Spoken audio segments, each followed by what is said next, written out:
Au Sénégal, les élections législatives anticipées du 17 novembre prochain s'annoncent inclusives sans le parrainage. Le danger que nous courons même, c'est une pléthore de listes, parce que nous l'avons connu en 2017, avec 47 listes. Vraiment, c'était très difficile d'organiser les élections en 2017.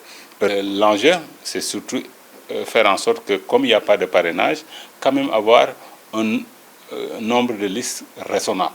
D'ailleurs, la chronologie du processus électoral est déjà établie par la direction des élections. La réception des dossiers de candidature est fixée le 23 septembre. La publication des candidatures le 7 octobre pour la campagne électorale. Elle est prévue du 27 octobre au 15 novembre.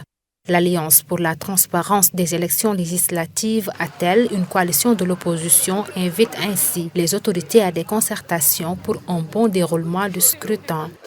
Il y a le problème du parrainage qui est réglé par le Conseil constitutionnel qui en prend la responsabilité. Mais il y a le problème des droits des des primo-votants.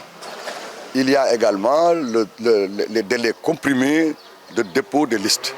Donc je crois qu'il y a plein de choses et nous ne savons pas comment est-ce que ça va se dérouler ni comment est-ce que ça va aboutir. Mais il aurait dû également se concerter avec la classe politique et demander avis au Conseil constitutionnel comme il l'a fait quand il a eu envie de dissoudre. Cet analyste politique, quant à lui, appelle les acteurs politiques à s'adapter au contexte. Tout va aller très vite et il doit prendre ça en compte.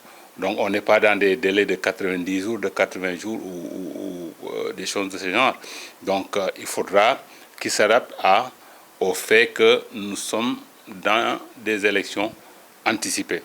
Et forcément, les acteurs politiques qu'ils sont devaient savoir qu'après l'élection présidentielle du 24 mars, que le pouvoir en place continue ou que l'opposition gagne, comme c'est le cas maintenant avec le président Bassirou Diomaye Faye, l'Assemblée nationale était destinée à être dissoute.